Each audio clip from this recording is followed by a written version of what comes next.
Hmm. Hey, good evening, everyone. John Henry Soto here, along with George Batista. Welcome to Counterparts, Bronx edition. This is actually part two. And the reason we did a part two, or we're doing a part two, and we might even do a part three, depending on how this goes, was because of how well part one went. And we'll tell you more about that en un segundo.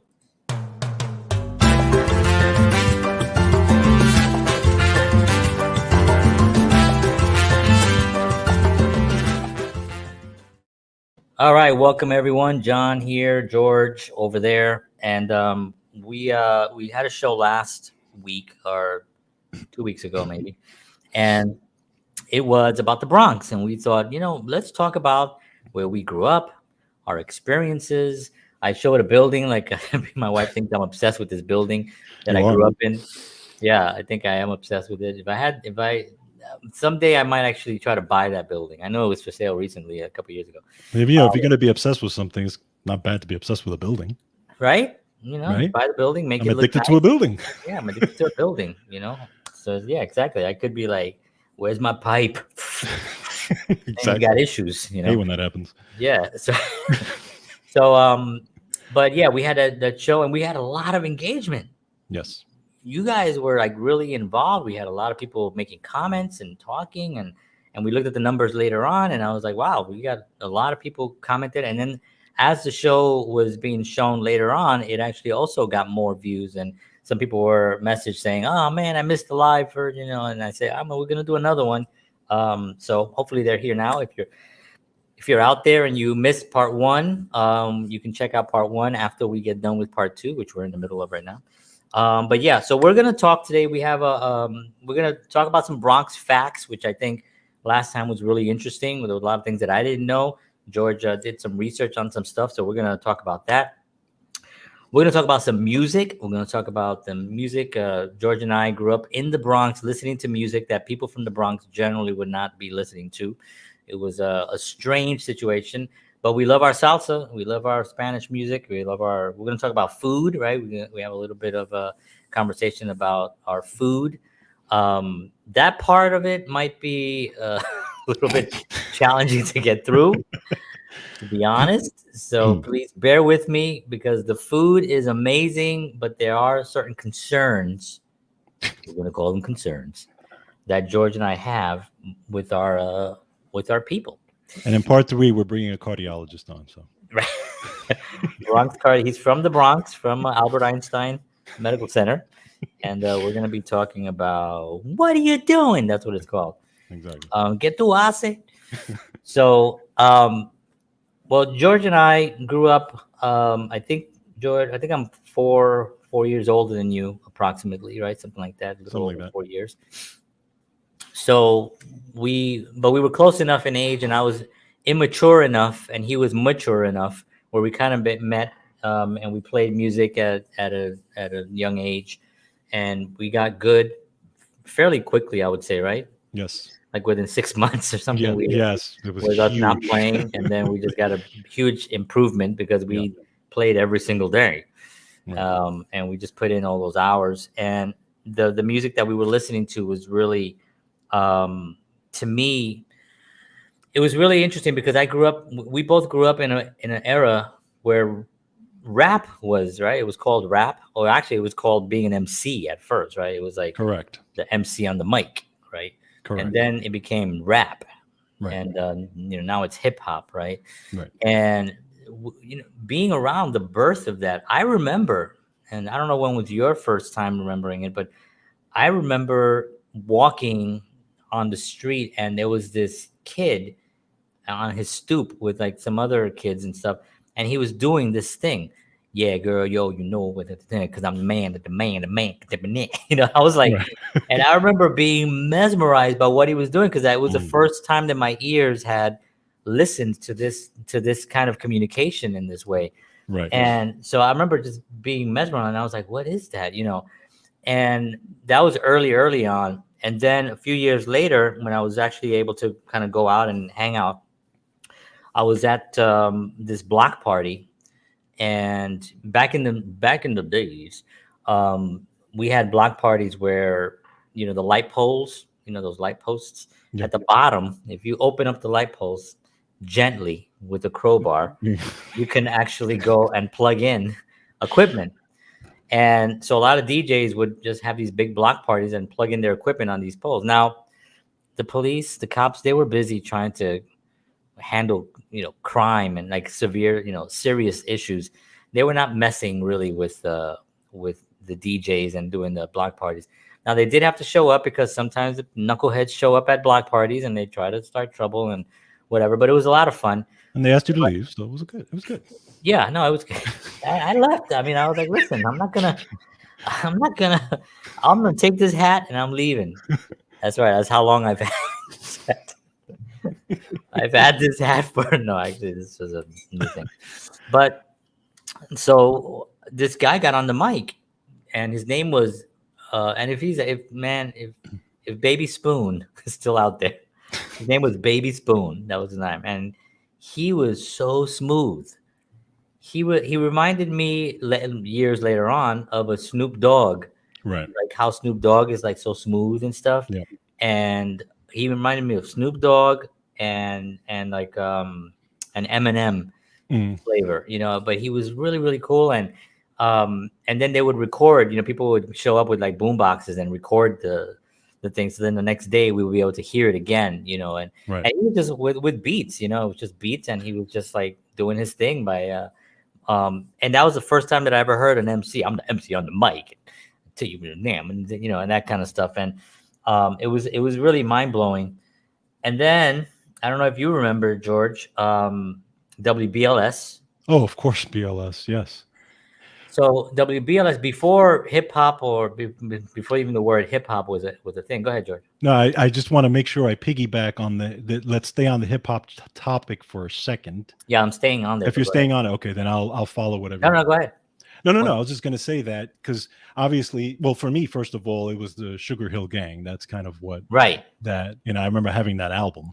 Right. That was the first time it became mainstream. It became mainstream, yeah, right? Yeah. That's kind of even talking about before that. Even before that. I mean, this was I know you're talking about before that, but I'm saying, but for me, that's kind of where it started for me as far as that goes. But we all know that the Bronx was the birthplace of hip hop.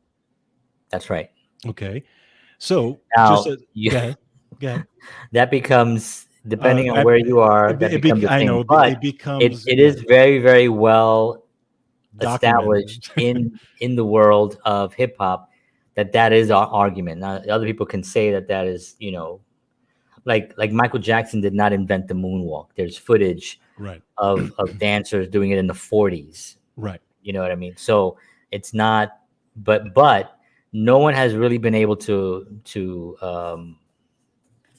battle or to say or to have any kind of proof that it wasn't. Because remember, we had the Sugar Hill Gang, we had, but before that, we had Grandmaster Flash. We had, but before that, KRS-One. Because now Grandmaster Flash, as you say that, because a lot of people kind of equate him with being, I mean, he is kind of a pioneer, but he wasn't the first. No, he definitely was not the first.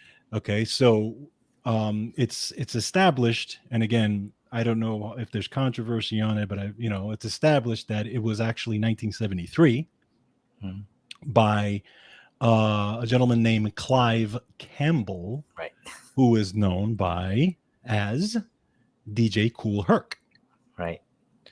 And reported the documentary where they talk about him. Correct. So reportedly, he hosted a party in the building at 1520 Sedgwick Avenue, and that's really where the birthplace of the hip hop sound and the rhythm started. Right. Yeah, I mean, I was there, and I remember hearing the sounds, and like I was mentioning about WBLS in the evenings past midnight, because this wasn't mainstream. Nobody was interested in really, well, not that they weren't interested, they just didn't know about it. It was still a new form of expression. And on WBLS after midnight, there were battles. There were recorded battles, and there was the Cold Crush, Grandmaster Flash, Furious Five, Milli Vanilli, but they didn't come till later. No, but there were, but there were all these hip hop these rappers that they would battle one another, and Right. it was epic. And then whoever was able to capture it on their little, I always do this because this you needed to press two buttons to record. Record and play. Record and play. So Yes. I always do this. Yes. This means record.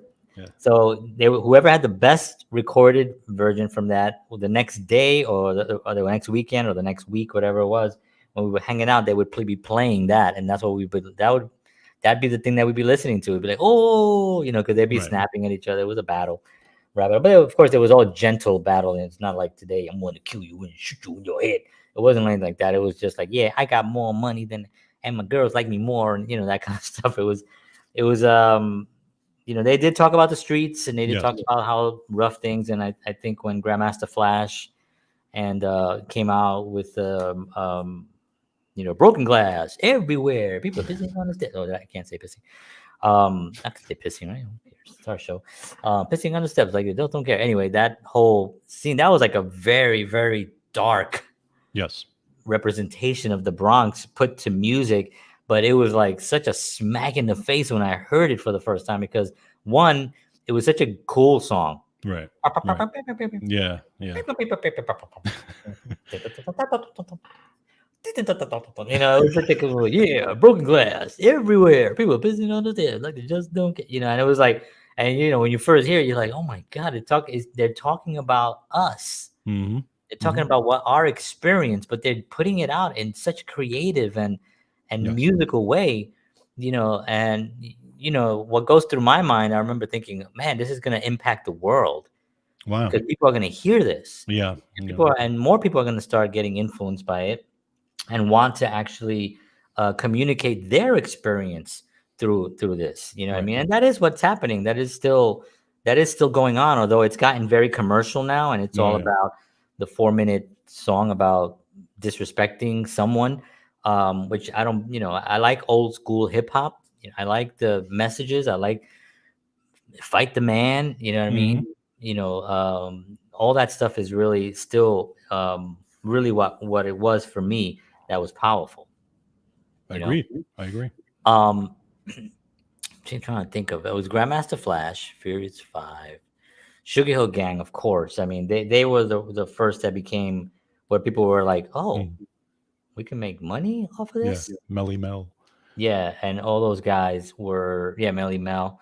They just, of course, it's as soon as money is made, or there's possibility of money being made, then you had the whole thing happen. Like in the 80s, I guess you had the Run DMCs and LL Cool J.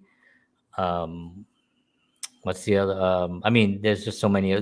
These guys, I remember at that period of time, I remember somebody was being interviewed, and they said that Run DMC are sort of like the Beatles of hip hop, and LL Cool J is sort of like the Elvis of hip hop for that period of time. For that period of time, because remember, it was there was a small period of time. It might have been like a year that summer. It was just like Run DMC was it. They were all, especially when they did that whole thing with Aerosmith, and then that came later. That came later, but it became it put them even more, Right. Yeah, and that became that was where the money part, where people realized, oh, we can make money. Because remember, they came to him with an Aerosmith song saying, hey, you guys should do this song, and they're like, we do our own material. We're not going to do material.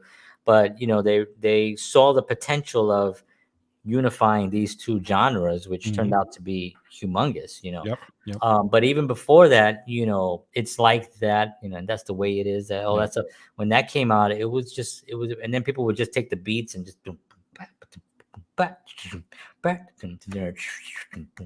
then somebody would come and do an MC, and rap over that. Exactly. And that era, I mean, those 2 years that I can recall, I guess I was probably 14. I would say, 14, 15, 16. It was that block of time. And it was just, and breakdancing was also really a popular. I was going to ask you, is that the breakdancing years? Is that those? I wasn't going to talk about my breakdancing. Come on now. But yeah, that was definitely the breakdancing years. And I've talked about it before. I did a thing about it. I mean, that was luckily, a lot of people didn't have cell phones Nobody had a cell phone. Nobody could record. So there's no footage of me, as far as I know, Damn it. doing it. I know. I was like, God, please no. I There are remember. video cameras and people that did record stuff, but who knows where those are. I do remember when I was young. I mean, I guess it was around that time. You came to my grandmother's house once with a friend, and you came with, I mean, literally with the hat, with the gloves, with the whole thing. The whole breakdancing And outfit. I guess maybe you're 14 and I'm 10 or 10, 9, yeah. and I'm going, holy cow, what happened? I'm like, look at him. Then I was like, he's so cool. Not everyone was saying that. Yeah, I know. But the one thing that I do remember about that time, and in retrospect, I did take it for granted at the time because I didn't know what was happening. It was just something that we did. Yeah. But we danced. There was about 10 of us that were together, and we danced for like the mayor. Mayor Koch would come a couple of times. We did dances for one of the Placido Domingo came Oh, to like one of wow. the centers, and we did a dance for them. We won like a WBLS contest, and they wouldn't allow more than 5 people Mhm. in the in a group, and there was 10 Right. of us. Right. So we just split ourselves up and changed the name of one, and we won first and second place. So it Oh, was like, cool. so we were like really at the time doing really really well. And there was Rocksteady was the Yes. popular. They were really popular. They were getting commercial work. Right. We were out there dancing, and we were and then Harry Belafonte produced a film called Beat Street. I don't know if you Yes, I remember Beat remember Street. that. Beat Street, the king of the beat. And there was a club called the Beat Street opened Mhm. up shortly after that because Mhm. of the film. And then I actually auditioned and became a Beat Street dancer. I was like a Beat Street dancer for like just for I don't know, maybe like 6 months or something.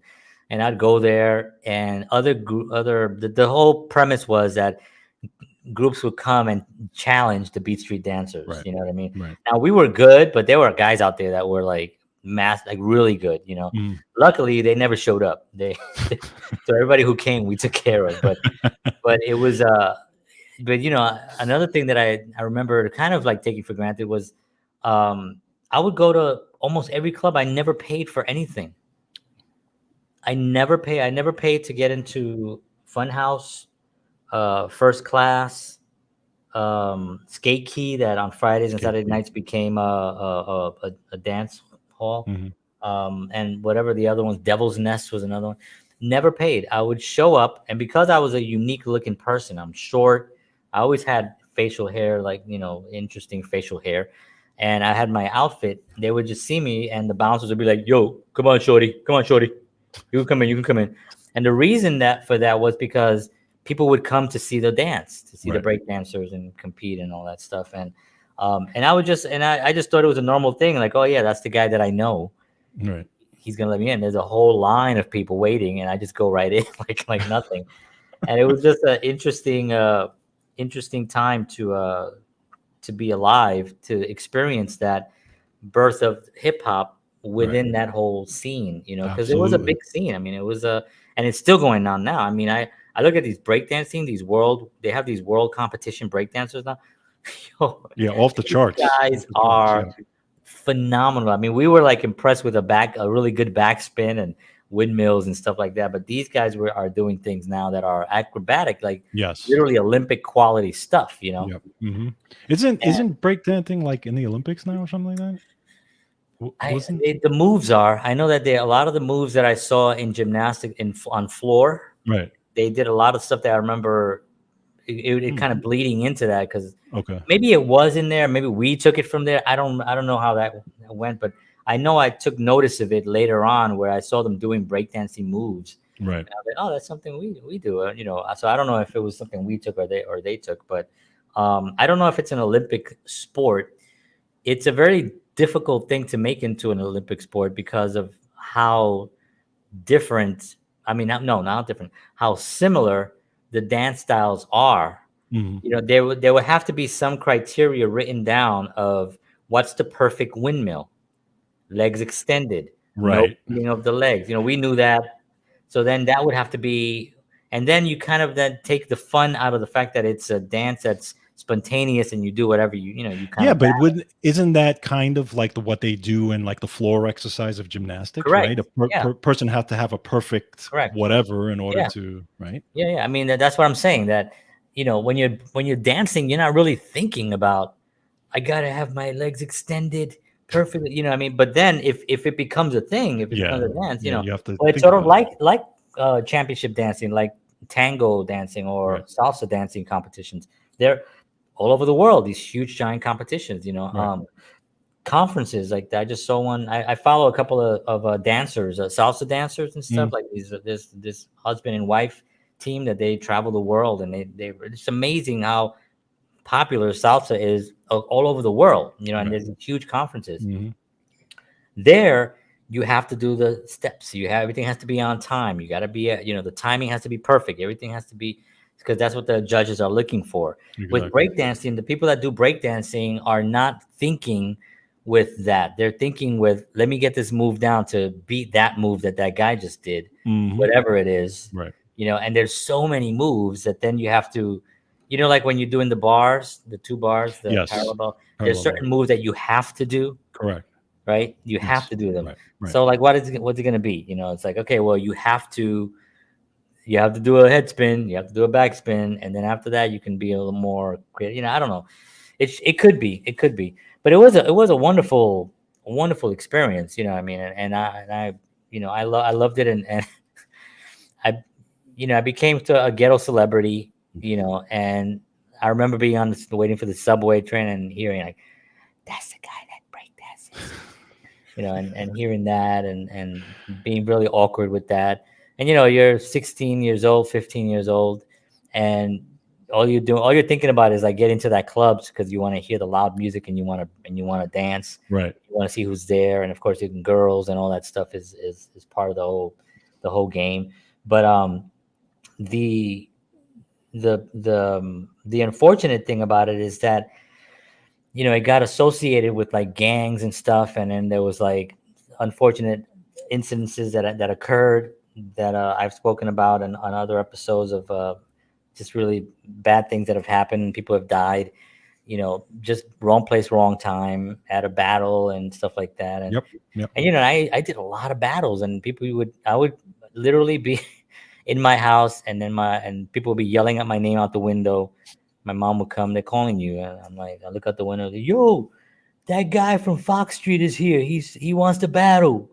And I'm like, I don't want to do that now. He's like, come on, please, you gotta come You're down. like the Bruce Lee of breakdancing. Like they would challenge him every time he would say.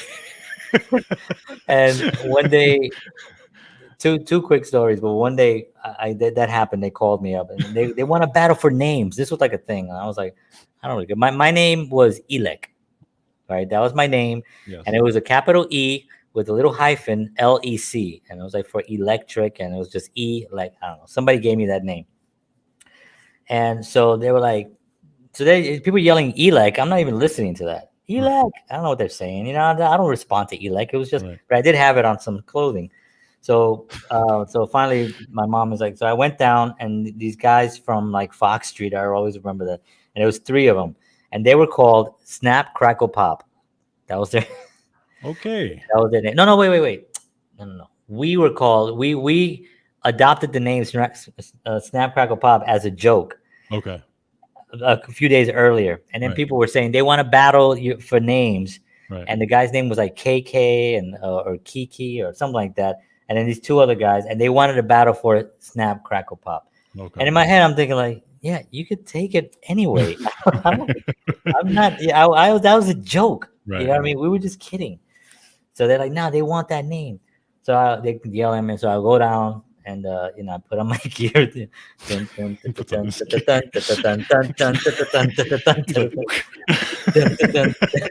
Like a guy doing a windmill on my chest. No hair whatsoever. Smooth. and and so I go down and I see the guys and stuff, and two moves.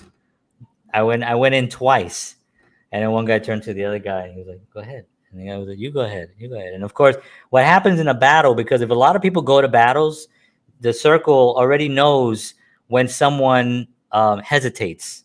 Okay. If you hesitate, you lost. Right.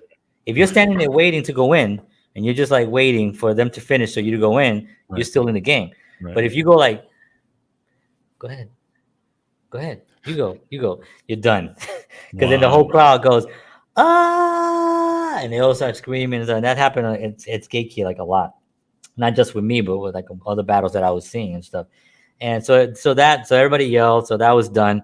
And then we were supposed to take their name, and it was like a Right. battle for names, and I was like, and I saw the guy later, I was like, I don't want your name, dude. You could keep your name. I was like, I don't know which one I am, Snap, Crackle, or Pop. I was like, I don't know what the hell's going on here. And then another time, probably one of the highlights was when I took down 5 guys by myself at Skate Key, a big competition thing. And there were 5 guys. And I did, first it was just, this stuff. Mm. And so I went in for that. 2 guys were out and stuff. And they were like, and they kind of went back. Another guy came down, and then he left. And then one guy started breakdancing. And I guess they didn't know I did that too. Then I went down, and the whole place goes, ah, all crazy. And then when I got up again, none of them wanted to come out, and then that was it. And one, it's so cheesy. Think of it now, but one guy like carried me on the show. That's like he's like, yeah, yeah, yeah, Rocky. yeah. It was so, and I was like laughing, and but it was so silly. But I was thinking at the time, I was like, I was just enjoying the time. You know what I mean? I was just like, I was enjoying it. I met a girl that night. It was a good couple of years, you know what I mean? And then the guitar was always like, we should probably talk about the music. Yeah, no, because I just wanted to mention that at that same time, I was battling with my GI Joes. They were I was home battling with my GI Joes, and you took your name. No, so I was doing that. I'm GI Joe. I'm GI Jim. Exactly. While you were I'm battling GI George. While you were battling in the streets. Yeah. Yeah. I mean, it was one of those times when you really are not aware of even the environment that you live in, right?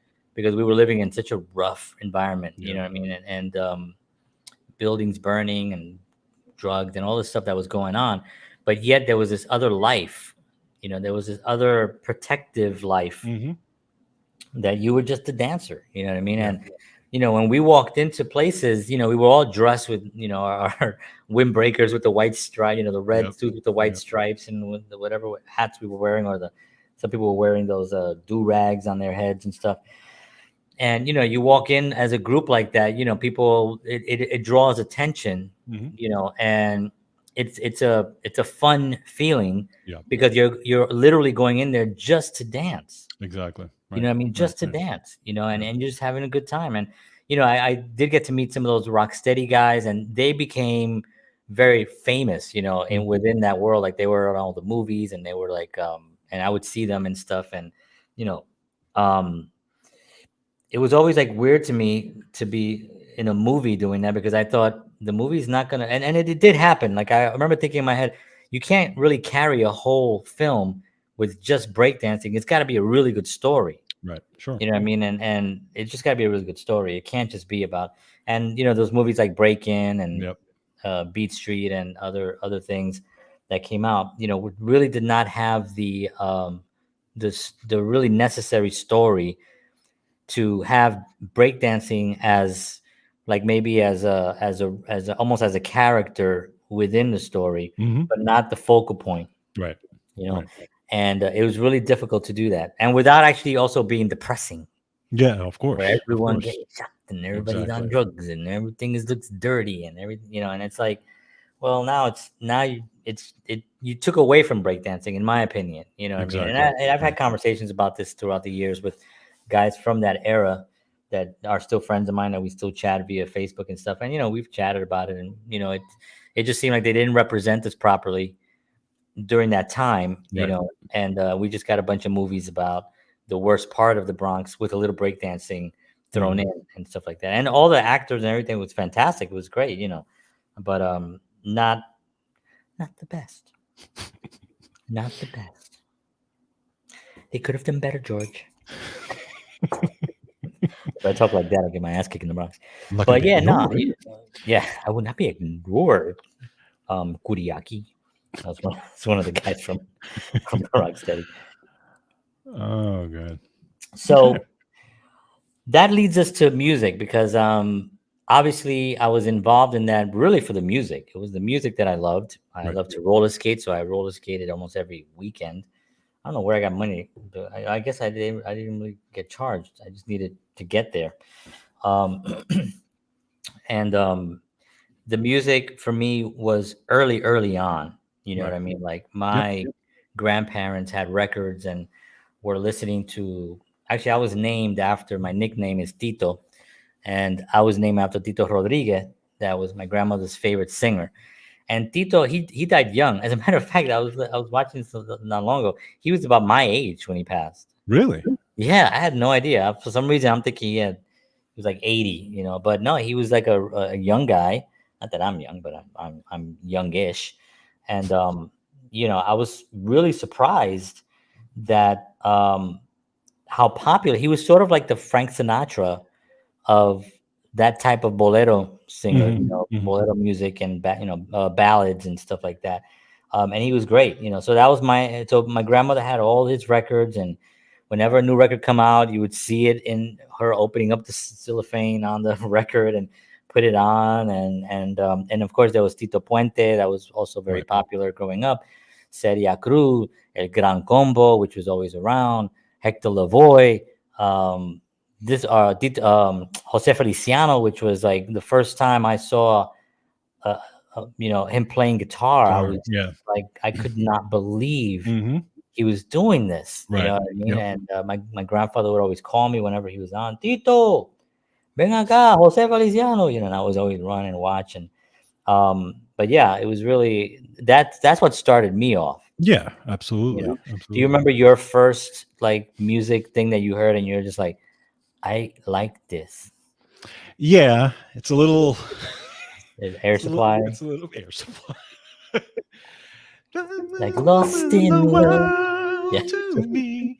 Um. you're like, I like this song, mommy. Who sings this? I know. No, it wasn't air supply. It probably was a little more embarrassing than that. Yeah, Barry Manilow. Although I mean, Air No, Supply and Barry Manilow are two of my favorites. So I'm listen, like, Barry Manilow is the Barry man. Manilow I is mean, awesome. Are you kidding me? his melodies are Nah, amazing. the He dude is a was master. The dude is a incredible. master. People But were always making jokes about that, and I remember being like, yeah, I yeah, remember right. my mother used to have one of the 12-inch of Barry Manilow, and the front. He was him in the front like this. Yeah. Oh I yeah, I just, remember that. I just remember seeing that album all the time, and I was like, Barry My mom Manilow. had that. My mom also had the Air Supply greatest hits. Nice, nice. So we would always, rock that. Kenny Rogers was My big. mother had a stack of 45s, Yeah. and her favorites were like Paul Anka Oh yeah. Well, and Frank Sinatra and Tony Bennett. And all those folks were in there. I think Air Supply was in there too, actually. By the way, it's gotta be. I mean, they were huge, and also they were huge their back then. melodies are incredible. And Yes. the guy Russell, I can't remember his name, but his vocals are like Yes. insane. He had like a Yes. three octave Range. Yep. vocal, which was Mhm. like, not many people do the three octave. I mean, you were talking about Mariah Carey, Right. Whitney Houston, those kinds of, Adele can do those kinds of things, but man, and effortlessly. And you know that they're still touring.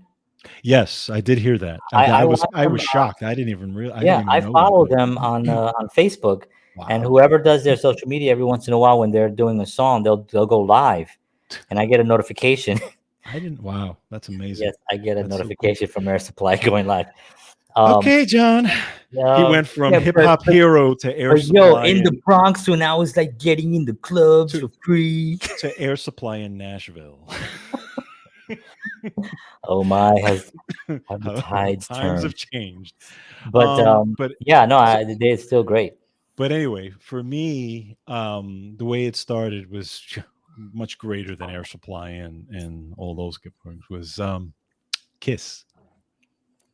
Kiss, yeah, no, that makes sense. No, I had an This was obsession. very my brother. They were, I mean, they were as commercial as can be, right? They were just they were this marketing machine That's what that it was. it They was the were a marketing machine. marketing And machine. I remember it was actually my cousin Julio, him and I used to be obsessed, and we used to literally we used to. Paint their So faces. yes, so I did get the Kiss makeup kit for either a birthday or something. Yeah, because I remember you were using your mother's makeup for a while, and that became very awkward at those gatherings. Yes. You're like, no, I'm Kiss. I'm And like, I still no. have it, by the way. I haven't thrown it away yet. but yeah, I used to have my relatives, like my aunts and stuff, they would paint my face as a certain Kiss person, and then I would take pictures as Ace Frehley or Gene Simmons or whatever. But anyway, the big thing that happened to me was the Kiss Alive 2 album. Ooh, yeah. And then that's when my mother bought me, well, which is technically my first drum set, Right. which was a little Muppet drum set. I was probably 6 years old, right? And I was doing Peter Chris's solo while playing the 12-inch of that thing Nice. in an apartment, right? And On Kermit's head. but here's the funny thing, because that's one of the things that got me. And one of the discussions that we had before was when my parents were married, I used to go to bed listening to music. Right. And of course, I did it because I was drowning out my parents arguing. Right. But part of that also was getting falling in love with music and the Yeah. music. And this was late 70s, right? Falling in Yeah. love with this music and really get music getting into my brain, where I have developed this memory for music, which I still have, which is probably the Mhm. only thing as a musician is at a high level for me anyway. But that's really what started me. It was that plus Kiss. And I said, music is, this, it just has to be a It part of did. my life in some Yeah. way. So that's kind of what started that whole thing for me. Yeah, and I think I was telling you the other day when we were chatting about the transistor radio that Yes. my grandfather had. My grandfather was also very much into music and loved music. Didn't play any instruments, but my uncles did, and he loved the guitar, Yeah. and he loved music. So he had a lot of the 78s, which were like thick. You can like literally kill somebody with a 78. Right. And he had all the records and stuff. And one of the things that was really that really impinged on me was hearing my uncles fixing guitars and then playing them. You know what I Right. mean? Like, Right. my Tio Marcelo would come by and he'd have a guitar with no strings, no pegs, Yeah. but he'd have little bags of stuff, and he'd be sitting there and he'd be eat a big bowl of habichuela and chicken, whatever he'll eat, and then he just starts all working, and I'm just like watching him, and then I would kind of like be bored, because he's Right. like, I don't even know what he's doing. And then in a few minutes I hear ding ding ding ding ding ding ding, music, and I'm like, and I was blown. I was like, oh my god, that thing that he was building makes that. I was Right. so blown away by that, and so that was a big deal for me. But the transistor radio my grandfather gave me, Mm. was my lifeline, Right. and I would listen to it to not so much just that I wanted to drown out your parents from fighting, because I could hear them. And I was I think kidding. No, but everybody I could was, hear them. yeah, no, but I was drowning out. The television, the Spanish television, my Yeah. grand, Yeah. whatever, and trying to sleep and stuff. But yeah, I was listening to it, and I was obsessed with radio, and I Hmm. still am to a certain degree. And it's kind of like I just told George that I purchased. It's right here, so I could actually show it, but it's how cheesy I am. But I did purchase a transistor radio, and it does have the the whole intent. Amazing, huh? I am a dork, but um, and I just love this sound. Listen to this. Uh, yeah. Isn't it the best? Yeah. Yeah. And when you get it, when you get that clear sound, and you're like, "Ooh, I like this song," and you're like, So "It's true. like So it's true. like it's like better than anything." I agree. Uh, I agree. yeah, so that was something. And but the guitar, I got a guitar at the age of 9. I think I told the story last time, right? Yeah. Yeah. Um, but after that, I was learning to play, here and there, and I think I learned to play the beginning of the solo for "Hello, is it me you're looking Looking for?" for. Whatever that solo was. Hmm. So I learned to play bits and pieces of that, and I was very excited because it was also just by ear. I picked it up. Um, but then we lost that. I lost that guitar through circumstances of lifestyle changing. And when I heard for the first time Carlos Santana, Mm. it had the Latin thing that I kind of was in my Yeah. mind, that it was like something that I'm familiar with, that I Right. remember the Spanish. No, I'm on the show right now. Sorry. The my son. Um, the It had the Spanish flavor of that I was used to Hmm. listening to and Hmm. to duplicating, but Right. with this sustain heavy guitar, Right. that I just didn't understand for a while. I didn't really know what it was. I thought it was a keyboard, and I was, and then when I found out what it actually was, and I didn't find out through Santana, because remember this, we didn't have YouTube, people. Yeah. We didn't have any internet. If you wanted to see Carlos Santana in person, you would have to go see Carlos Santana in person. Yep. You'd have to go in concert or go find out where he lives. But you weren't. There was no other. And if he was on television, very rare would you see him on television. He wasn't going to do the Tonight Show. The Tonight Show was not really meant for those kinds of acts. They were meant for more probably contemporary. I don't know, Sinatra, Yep. Hmm. that kind of thing. Yeah. Tony Bennett and those guys, which I love too. But it was watching PBS, and I think George and I are going to be doing a show on PBS Yep. in the future, because PBS came to life, and we're not going to go into it now because we are doing a show on that. But PBS did start for me right when I was born, right around that same time, and my grandmother heard that it was an educational thing, so she always would put it on for me, and but she would forget to change it, so I'll end up watching McNeil, Washington Week and McNeil Lair Report. And so I'm going to school, and I'm like, "Did you hear the economy? It's like really struggling right now. What exactly is Jimmy Carter doing here? I mean, he Yeah. seems to be the worst until." So we, we didn't really have cable. We didn't have any sources to really listen to these guys. But PBS would have these concerts, and I remember seeing Peter, Paul, and Mary, James Taylor, Bruce Springsteen, and then a guy that from Seattle that became very famous in England, that was left-handed. Jimi Hendrix came on, and that was the first time that I heard that. Right. Right. Right. And then I duplicated. I was like, oh, that's what that is. That's the Right. guitar. That's I didn't know about the wah pedal. I didn't know anything specific, but I said, okay, that's what that is. And then all hell broke loose after that. All I wanted to do was just that. Yeah. I just wanted to figure that out. And do you remember your first drum set? I was there for, Yes. right?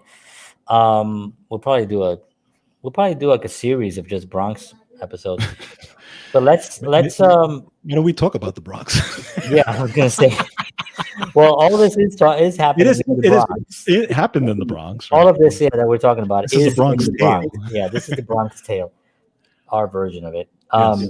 But let's go into some stats, some findings that you have, and then maybe we Yes. can break off into some stuff. If anybody has any questions about the Bronx, or if you're from the Bronx, or if you ever been to the Bronx, or if you ever wanted to go to the Bronx, drop us a line, a message. I can tell you the good places to eat and the Mhm. places to avoid.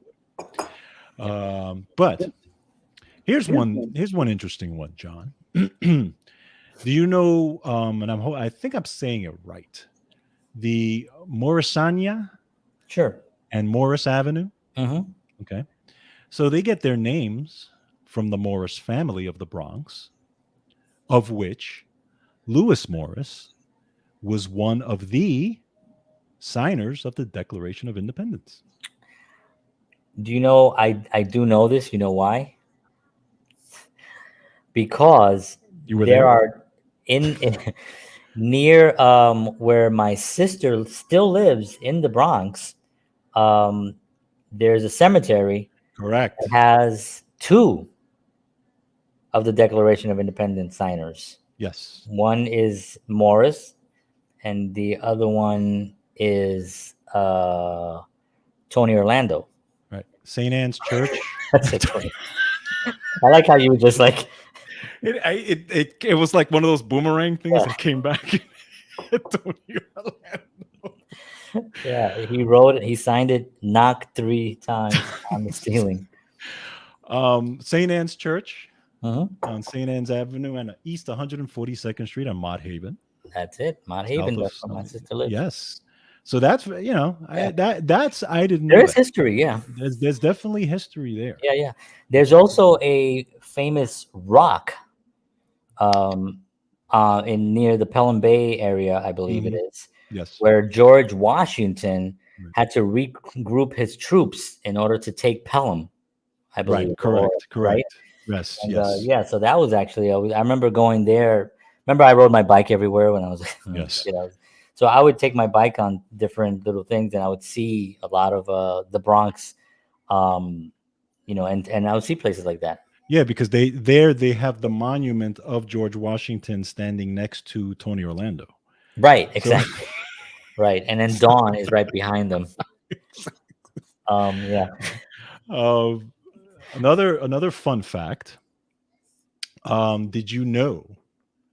But that our little town of, well, not town, but little city, I guess, I don't know, whatever you call it, Co-op City, Co-op City. Well, it's a city. is the largest housing complex in the nation. Yes. Yeah. It was meant to be a revolutionary concept Right. that was going to be implemented across the country and adapted, everywhere. Right. Unfortunately, I've been to Co-op City many, many times, Me too. and unfortunately, it did not pan out the way they Nope. did, what they thought. I mean, remember, you purchased those. Right. These are co-ops. Now, co-ops are different than condos. I am a licensed real estate agent, so I can say this. Condos, you own. Conspiracy. You. No, it's true. They did land.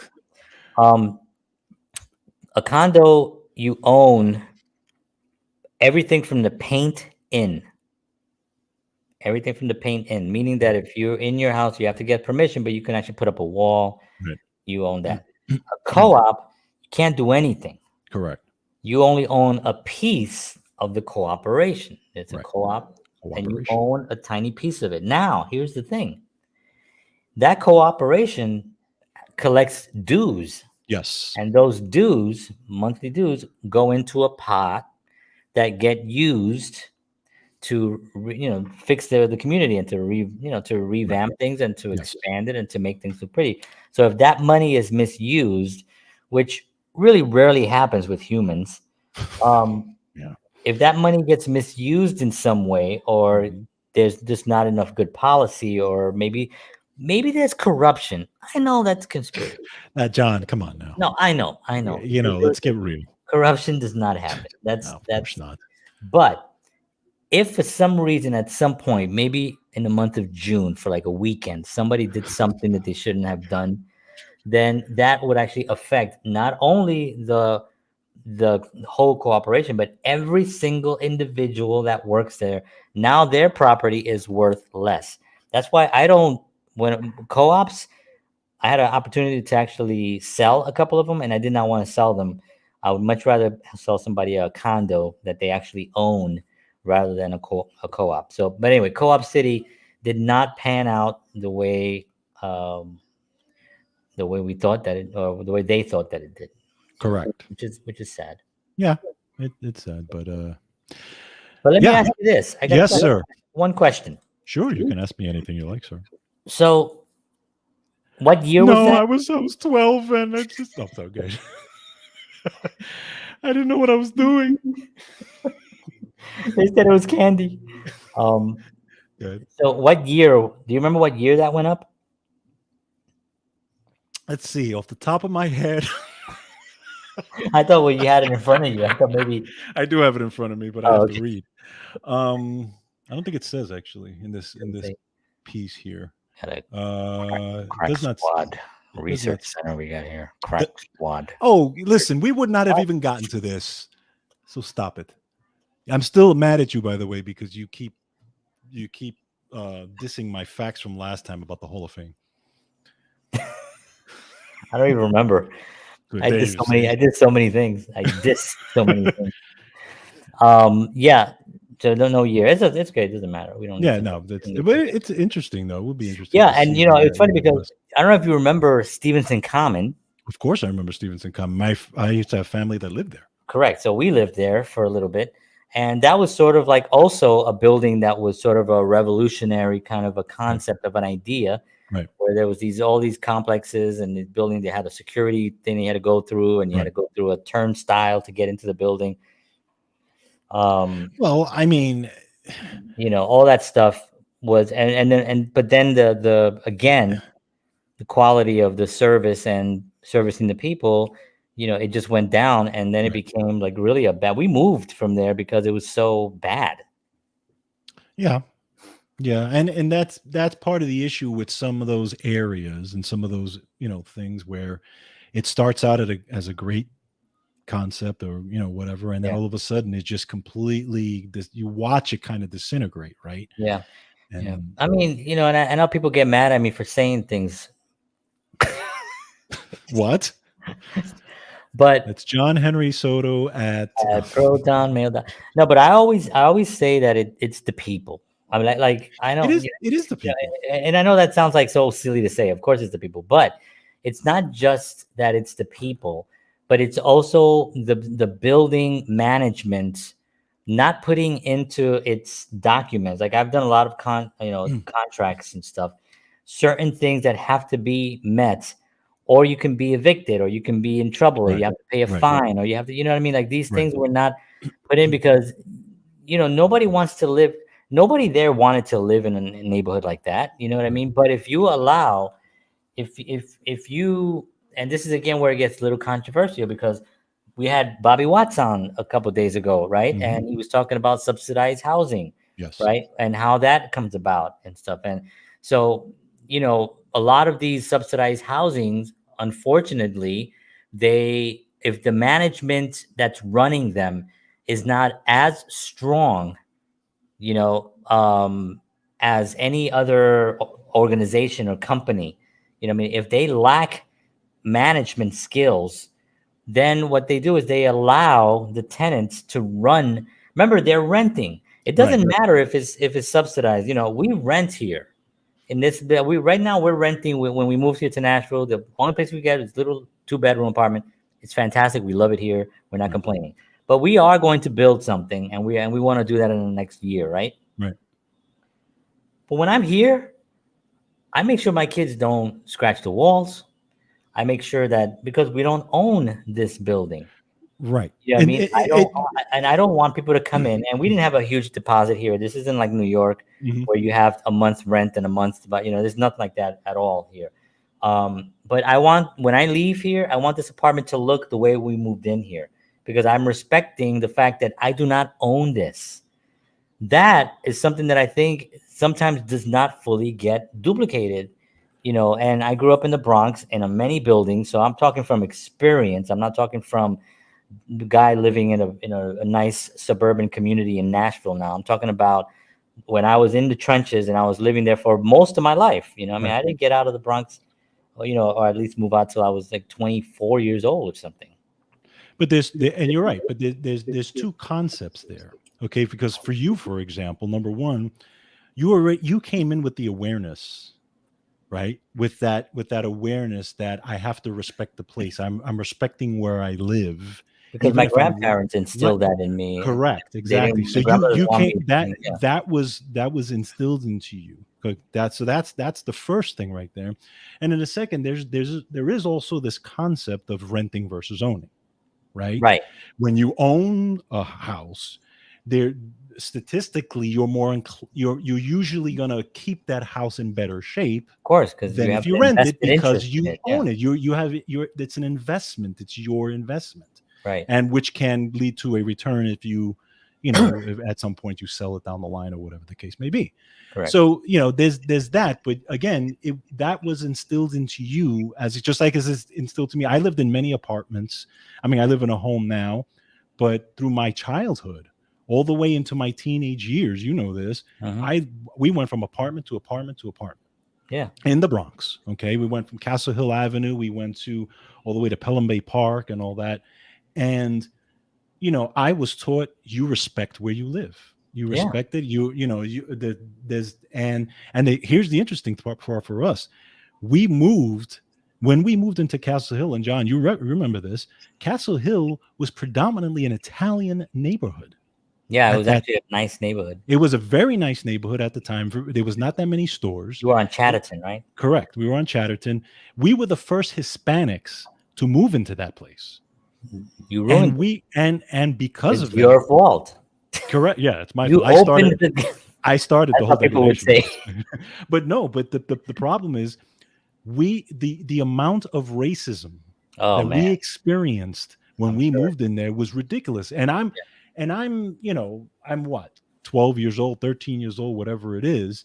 Yeah. And, I'm not fully grasping it because to me, I don't understand it. But the amount of racism because we weren't going into the trash the place, we were going to be just as great tenants as all the other little old ladies that lived there. Right. Yeah. Yeah. I think a lot of that also has to do, and I'll always blame the media for everything because I think that a lot of it was, put out there by what was happening in the Bronx, how it was reported.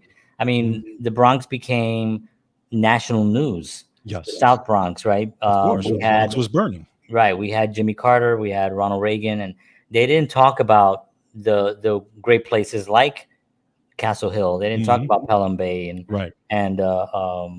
Williamsburg or wherever where Bobby Watts was from. So, a lot of that has, to me, it's just that it gets put out and then people just kind of take that as like, oh, well, they're, that's what happens when you have, the Puerto Ricans living in there. That's what happens, and then that kind of gets attached to us. And then but then you're walking around with that stigma. Even if I, even moving out of the Bronx and moving into upstate New York, and then people ask me, oh, where are you from? I'm from the Bronx. Oh, I had one person when I went to Florida once. I remember, I'll never forget this. One person, they asked me, oh, where'd you grow up in Florida? And I said, oh, I grew up in the Bronx. Oh, did you carry a gun? I mean, literally, this person asked me that right to my face. Yes. And I said, yes, then get away from me. Right here. So, I mean, again, it's that whole thing. You walk around, it's kind of with you when you're walking around. I remember, I won't even say who because it's so stupid, but I remember somebody left their keys. They locked their car door. Right. And the keys. It was I won't even say who it was because it'll open up who it was. A group of people that I know well, but it wasn't part of my family, but it was an attachment that I had to this group of people.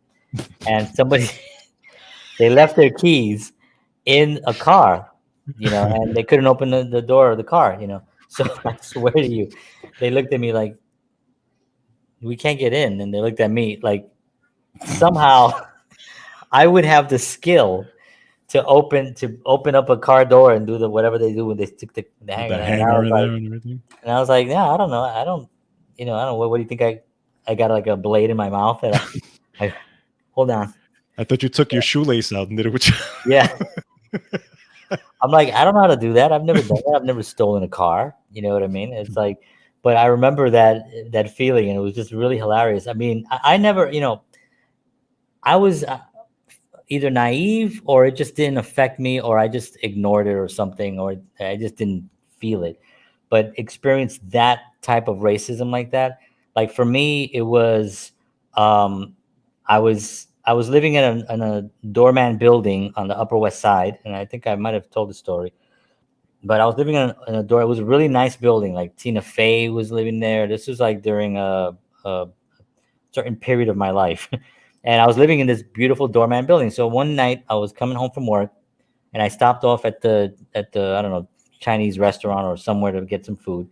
And I had a bag and I had my food and I'm getting into the elevator And another guy gets in there, this tall white gentleman, well dressed. Right. And he turns to me. He goes, "Oh, where are you bringing that to?"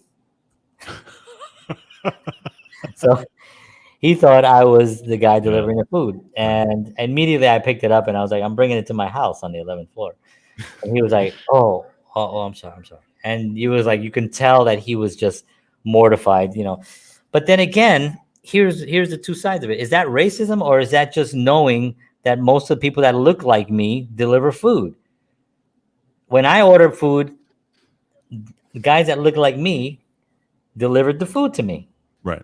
Is that racist? Is that no? That those are the guys that were doing the job. That do you think it's stereotype, really? It's a stereotype. It definitely is a stereotype. Right. But at the same time, you know, like he couldn't even fathom.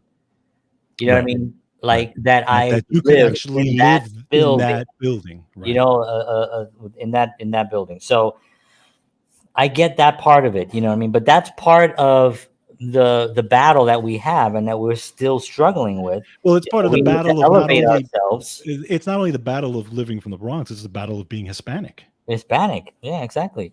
I mean, I don't even like the word Hispanic because I don't like the word panic having to be in my the word to describe me. Drop mic.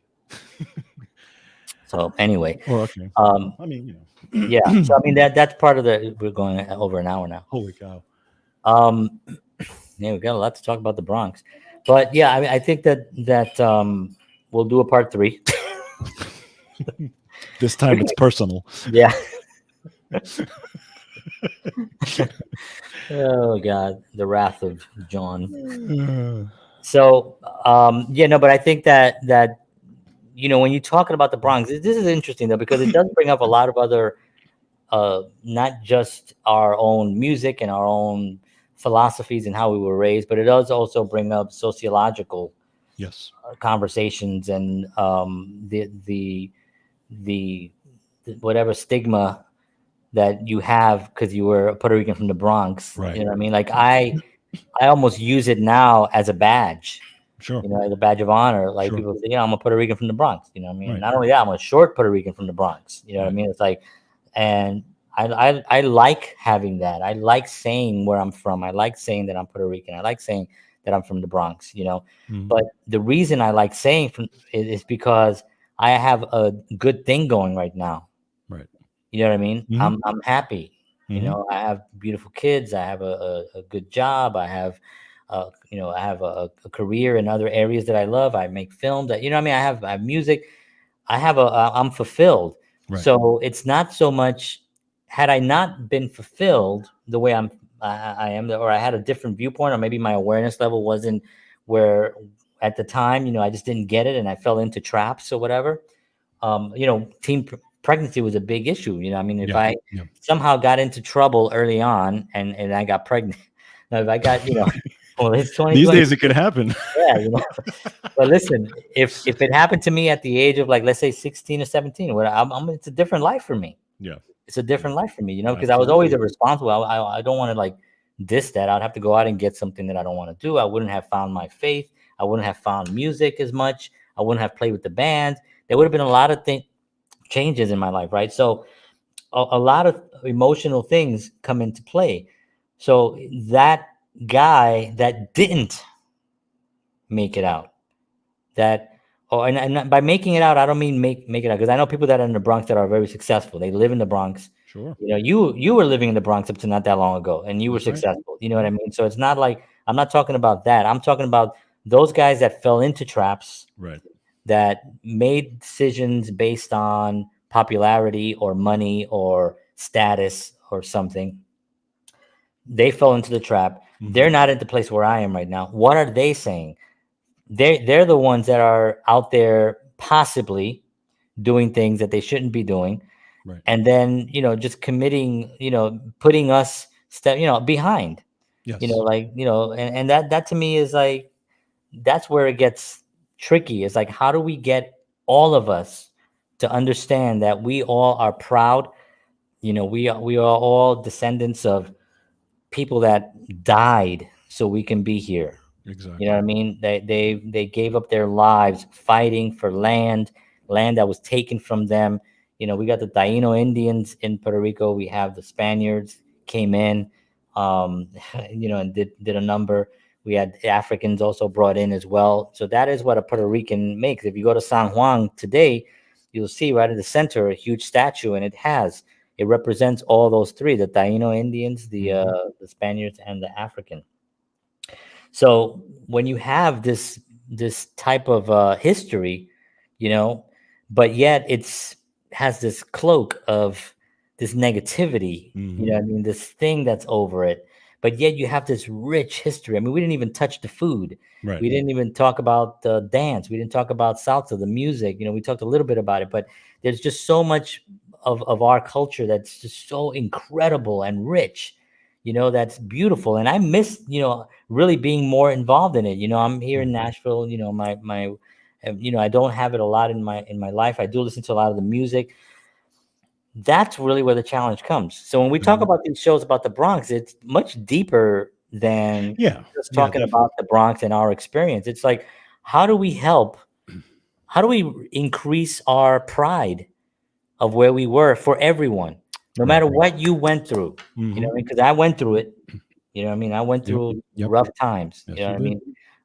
mean? And so I mean, when I got out at the age of I think 24, maybe 25 or something, it was not. It was a culture shock hmm going from the South Bronx, middle of the South Bronx, to the Upper West Side where I lived.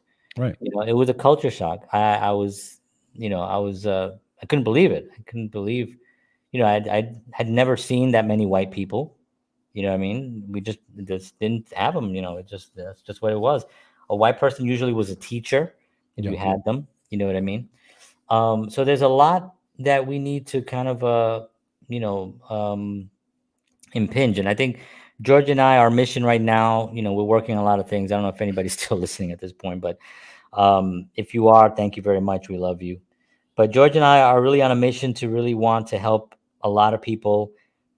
We want to be able to use what the gifts that we were given, and really share them, whether my gift of gab and my music and film work and storytelling, and George with his nutritional skills and his musical background and his ability to communicate. We want to be able to really put that together and create something that can really help people, and that's what we're doing. And we are Right. working on something that hopefully either next year, I'll be even optimistic and say next year. It could be 2 years, but we're putting something together that's going to be really for the purpose of really helping not only inner city, but people with cultures that are getting lost. You're right. I mean, we need to like save these cultures. I mean, TikTok is just destroying culture.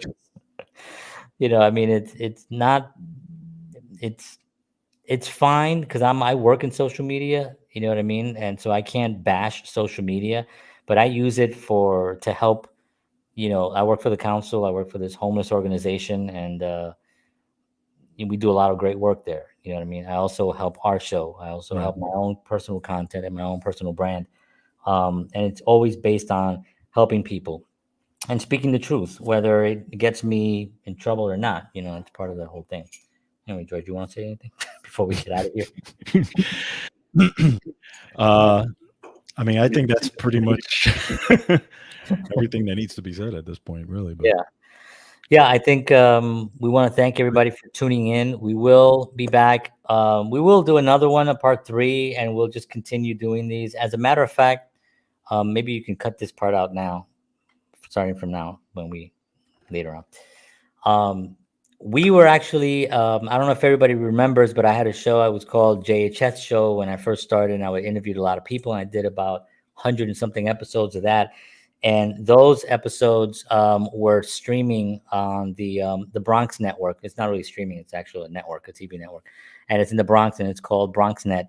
So just today, earlier today, I got an email from them that they're really interested in having us back, having the show back again in a new form. So what we're going to do is we're going to package Counterparts, and you're going to be able to watch it in the Bronx itself, BronxNet.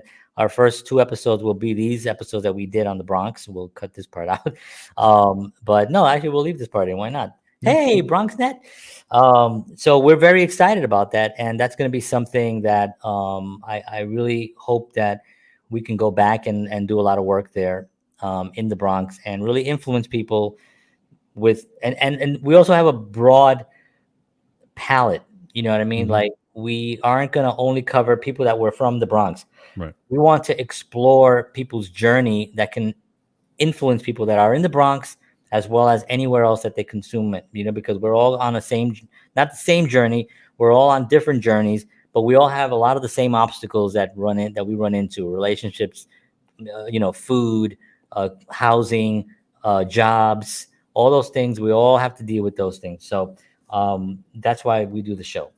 Agreed. I'm going to shut up now because I'm going and going and going. Yeah.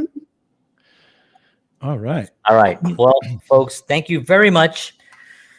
We want to thank you for watching. George Batista, John Henry Soto here for Counterparts, and we will see you again. Thank you for tuning in. We appreciate y'all. And as always, peace.